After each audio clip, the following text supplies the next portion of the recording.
The untold truth about Prince? Most people know him as the flamboyant pop icon who gave us Purple Rain. But there's so much more beneath that purple surface. Born Prince Rogers Nelson in Minneapolis in 1958, his father named him after his jazz band, the Prince Rogers Trio, setting him up for stardom from day one. But Prince's childhood was far from royal. His parents divorced when he was 10, and he bounced between homes, sometimes sleeping in laundromats when he had nowhere to go. This early struggle fueled a fierce independence that would define his career. By age 19, Prince had mastered 27 instruments, completely self-taught, and played every single note on his debut album. The record executives couldn't believe it.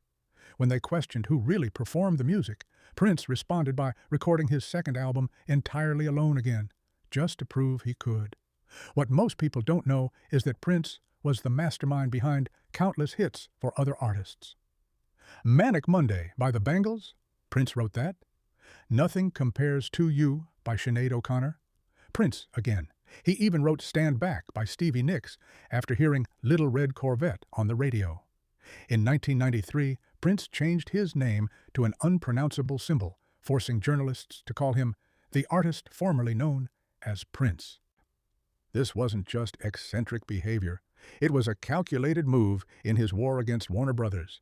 He felt enslaved by his contract and wrote "slave" on his face during performances. When people laughed at the symbol, they missed the point. It was one of the most public protests against the music industry's treatment of artists ever staged. Prince was also secretly one of the most charitable musicians in history. After his death, we learned he anonymously funded schools, hospitals, and solar panel projects. He paid for Marva Collins' innovative Chicago school when it faced closure and quietly supported Black Lives Matter. He never wanted credit. His philanthropy stayed hidden because he believed charity should be done without recognition.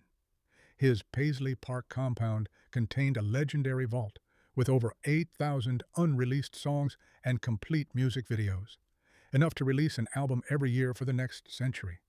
Engineers who worked with him confirmed he would often record perfect takes in a single go, playing every instrument himself. Prince was also deeply spiritual. Contrary to his provocative image, he became a Jehovah's Witness in 2001 and would actually go door to door in his Minneapolis neighborhood. Imagine opening your door to find Prince asking if you had a moment to talk about religion. His business savvy was unmatched. Prince pioneered digital music distribution, selling music directly to fans online years before it became common. He also retained ownership of his master recordings, something almost unheard of in the industry, giving him creative freedom few artists enjoy. The most surprising thing? Despite his extravagant stage persona, Prince was intensely private. He had no social media presence, rarely gave interviews, and reportedly didn't even own a cell phone in his final years. This mystery extended to his health.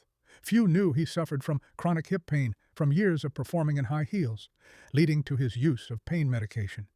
When Prince died in 2016 at his Paisley Park estate, he left no will.